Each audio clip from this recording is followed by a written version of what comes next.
Hello, cherished viewers. Welcome back to Sandy Home Recipe. Mama called back Sandy Home Recipe. Send the kind I will share a video. Remember to subscribe. Now I share. Now I like it. No me a notification bell no. Say the video be a better on Sabeka. To my returning subscribers, thank you so much for your support. May the good Lord bless you all. If you say be coconut waakye. Waakye Ghana for aduane bia e de pa. All ingredients are written in the description box below. Oko description box na ingredients in na there. Ewo ho. Yes, start it. Obe uru beans mu na the good saucepan obe nu awom. Wo de si ija so. Wo wi na wo de waakye haban no so eden egumbe se wo horo ho. Wo de ensuo aka ho no akata so ama na ben. Na beans ni si so no. No afa coconut mo kwa kodwa owi an wa horo ho ansa na watwi na waso ne su nsuo no beans no so wo ho an wa check e de ahwe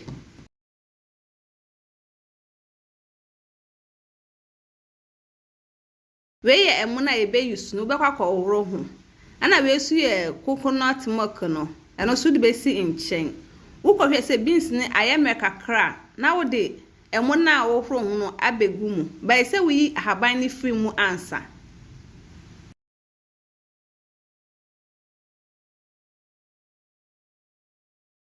emuna gu mawie na di coconut milk na eden aka ho na wo oil kakra na wo di aka ho ba ye optional on fa eden enka ho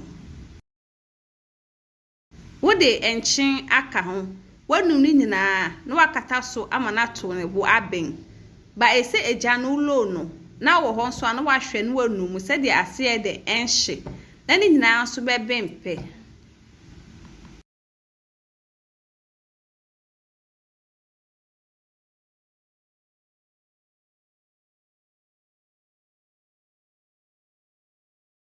etitem bia wo ho a ese de unumu. Please, if you are new to our channel, don't forget to subscribe, share, like, and also click the bell icon to get new video we will post. Ejana se ulo no, se de enhye.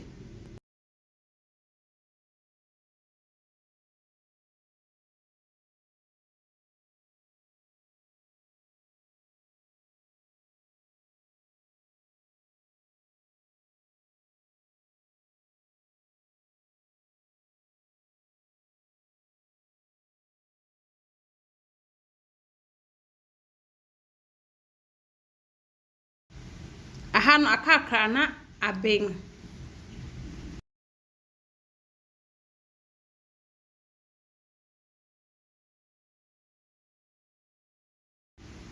Aha no aye ready.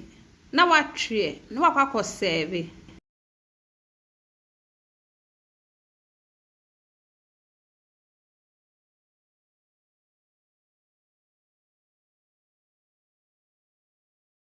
Yep, matches in the can I will share video.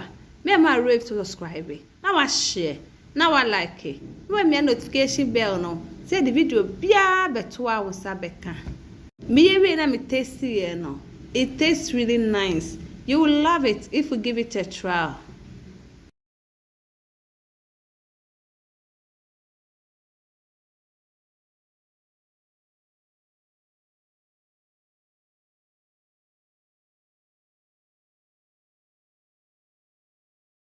Now this our coconut waakye. Please like this video and subscribe to our channel.